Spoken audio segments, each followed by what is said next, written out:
Tulip Mania. I'm showing at the 17th Annual Tulip Festival. This is my arrangement. I'm going to show you how I did this arrangement and take you on a tour of all the other gorgeous arrangements. So let's get started. So I'm going to do a very large arrangement for the Tulip Festival. I'm inspired by all these beautiful flowering branches that I saw at the flower market. We're going to start with crabapple, and I've found some gorgeous bridal veil spirea, and that's going to be the backbone of our arrangement. But of course, the main show is going to be tulips, because the only criteria we have for the Tulip Festival is 30% of the flowers we use have to be tulips. So lots and lots of tulips. Okay, I'm going to set the lines with the flowering branches and start out with some of these crazy crabapple branches. The shape of the design I'm going for today is a crescent. Now, I kind of played around with just a regular tall arrangement. Somehow the crescent, a large crescent, just looks a little more sophisticated and showcases the tulips better. So we're going to go ahead and do that. I find it kind of hard to do large arrangements that are one-sided without having sort of a focal point, and the crescent helps us create a really good focal point. Oh, and a note on mechanics. Because we're doing a very large arrangement and we have to transport it, I have 5 blocks of fluorofoam in here, and I've reinforced the fluorofoam with chicken wire and taped it down really good this time. All right? Okay.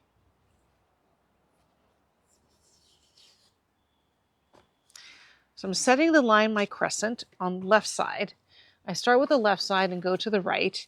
And I'm using my main branches, which are the crabapple. And I'm just kind of letting the way the crabapple grow dictate kind of how I'm going to put it in here. And then I have these tall spires of bridal veil spirea that I'm going to put in there to kind of reinforce the line. I always talk about reinforcing the line because sometimes, you want a little bit more show than what you can get with just the crabapple, and the white will really show up. If you want things to cascade out of your container, set your foam higher than your container. That'll give you a working space here that will let things cascade out. So I've set the lines sort of on the left side. We're going to balance it on the right side of our crescent with more flowering branches.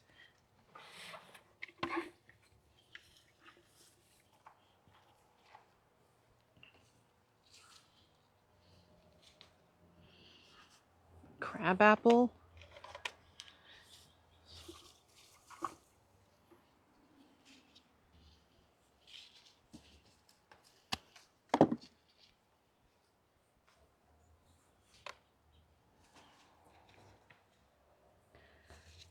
And there's this really beautiful long cascading branch I'm going to do in the front here. But I'm not going to add this in till later because it's going to be kind of in our way. Look at this beautiful branch. Gorgeous, right? Perfect for our crescent.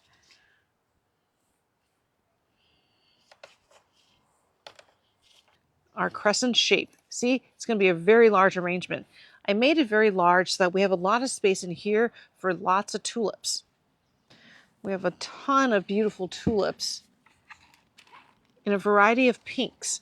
I went with the pinks because I thought, well, we've got the pink in the crabapple, so let's go ahead and echo that.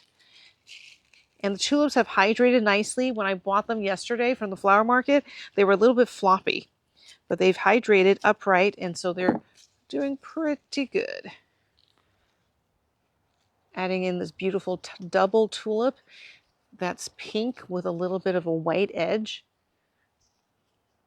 There's so many beautiful tulips. It was really hard to decide which to use. They were so amazing.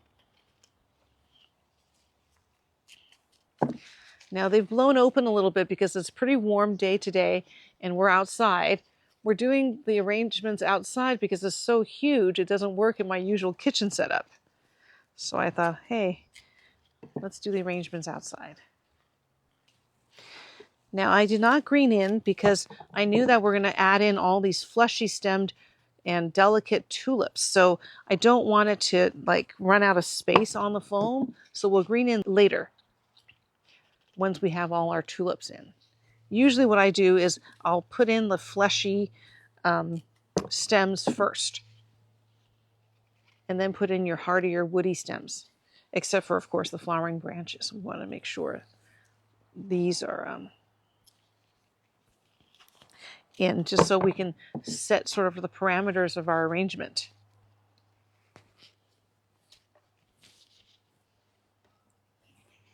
Okay, got some of these tulips in. And then we've got these peachy pink tulips, which are sort of long stemmed. And these just clear pink tulips are just gorgeous. They're so sturdy, and almost all of them are double, meaning there's like a little baby tulip next to the mommy tulip. I'll show you what I mean.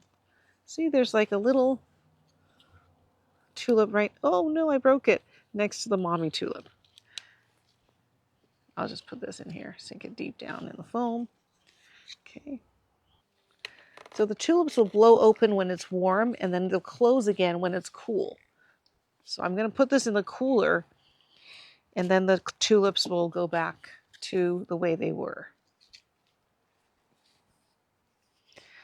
So I'm adding tulips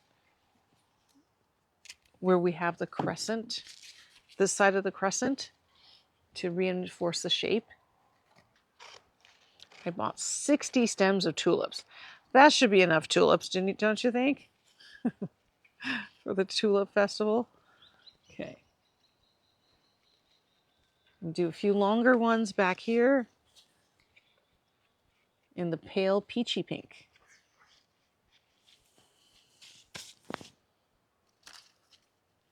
And they'll move around, so we'll see what they look like tomorrow. Tulips do like to move around.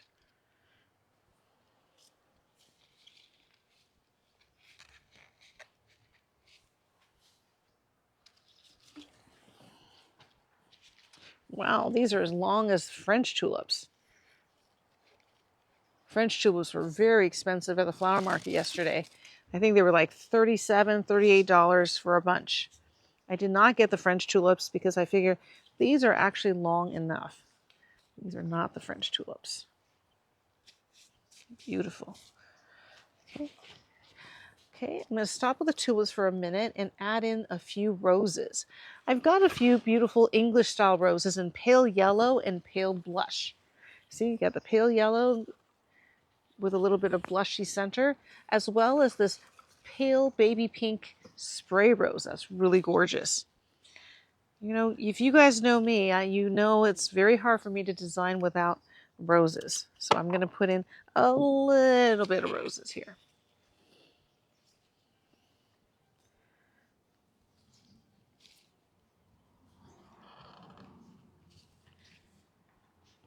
And I like the yellow with the pink just to give it a very soft spring palette, not just all pink. I'm going to set the roses pretty deep in the foam, so you create a kind of a low focal point. I'm just creating kind of a cluster of roses on one side.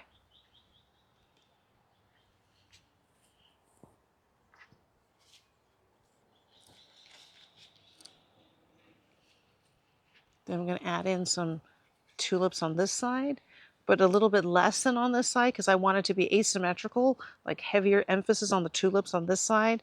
So have you ever bought tulips from the grocery store and they're floppy? Well, the reason they are flopping over is because they're not hydrated well. So the best thing is to keep it in the plastic sleeve or paper sleeve that it comes in. Don't take it out of the sleeve. And recut the stems and hydrate your tulips in a nice, cool environment. And then they will pop up in overnight. Now with these one-sided arrangements, I'm always mindful not to make it look flat. So I'm adding some roses back here. Even you don't really see it, you kind of know it's there so that you don't have like a really flat looking arrangement. And I bought some beautiful anemones too. I love anemones in spring arrangements because they just are such a beautiful bulb plant. And I thought they would be nice in here with a black center, kind of a few coming out. It doesn't even have to, I kind of wanted to be like kind of moving all over. If that makes sense. Like kind of rising above the rest of the arrangement as like a little accent. Love the black eyes on these anemones. Okay, I'm going to show you what I have right now from the front. Kind of see what we have. Now I'm going to go in and kind of green in and fill in the rest of the arrangement. See, adding the hydrangeas, because of the light color, it also kind of brightens the arrangement and makes it look fuller. Okay. I've got shorter bunches of spirea that I'm going to go ahead and add to the back of our arrangement. Like I say, even though it's in the back of the arrangement, you want to make sure the back of your arrangement has interest and dimensionality. Even if you don't see it completely, you'll kind of see it peeking through from the front. So you don't want it to be a stiff looking back of the arrangement. This is really beautiful. Okay, I'm going to fill in the back now with some greenery.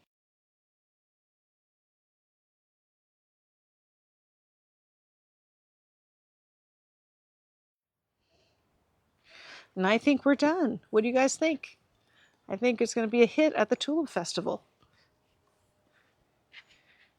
And there's a little glimpse at how you do a very large, dramatic arrangement.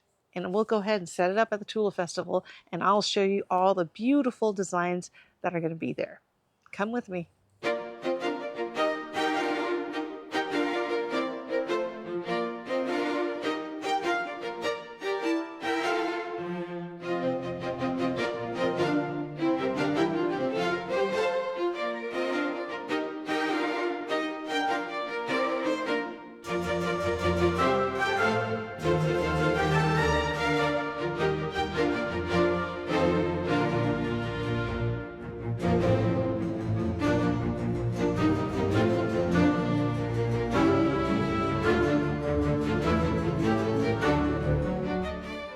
Look at this incredible peacock arrangement. Look at the cascades of orchids, peacock feathers, pink jasmine, and of course tulips. This is from our friends at J. Miller Flowers. Beautiful, beautiful display. Incredible work. This beautiful display is called Tea Time. It is from my friends from the Lafayette Garden Club, Anita Rollins and Julie Carlson. Incredibly intricately crafted arrangements. There's a tulip cake, beautiful basket of tulips and hyacinths, little compotes of flowers. Oh, this is adorable. Where do you get a blow-up peeps? This is called Spring is Peeping Out from Behind the Clouds. And it's done by Susan Cohn from the Perfect Vintage. This is really cute, like a topiary of yellow tulips. This is from the Lafayette Bloomers. April showers bring garden flowers. Gorgeous spray in royal blue and yellow by Lyle Nichols Floral Design. I love these colors, beautiful. Well, this fulfills the criteria of 30% tulips. It's actually 100% tulips. This is from Max Construction, and it's called Ikebana Freestyle. A beautiful modern arrangement by the Piedmont and Rinda Garden Club called Tulip Splendor. Another beautiful modern arrangement by Tony Di Stefano, tulips with cane and paper. You can see the paper fans in here. A beautiful vignette of small arrangements by floral artists of the Bay Area, Tulip Elegance. Okay. A cute arrangement called Springs Haven by Jazzy Designs. A modern and sculptural take on tulips by Jane Liu, Embracing in Spring. I love all the movement in this arrangement. Here's a beautiful design by our friends at the Walnut Creek Garden Club. I love the concept of this one. It's called Still Life with the floating frames, gorgeous, by Patty Dunlop and Molly Ashford. For Harry Potter fans, this is Harry Potter and the Cursed Child by Flowers Indeed. This is a really interesting arrangement called Feel the Heat by Kate Wolf Designs. Tulip Tree by J.M. Smith Landscaping. Sweet Temptations by the Piedmont Garden Club.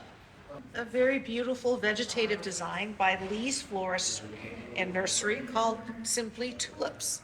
A spectacular large arrangement for my friend Morgan Carpenter called Pollinator's Palace.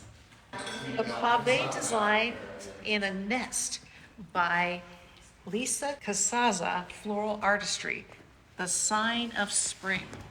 Fresh and Lovely arrangement by Alana Birmingham Florals called Can I Fetch You a Glass of Tulips? This is quite spectacular. It's called Circle of Love by Lily Chan. Another large and dramatic arrangement by Francesca Ricci Floral Art, The Peace of Spring. This is my contribution to the Tulip Festival, Exuberance of Spring. A little taste of spring to come. I hope you enjoyed all these beautiful arrangements. I certainly did. So many great ideas. As always, please like and subscribe. Leave me a comment. Tell me what is your favorite arrangement today. And I will see you in my next video.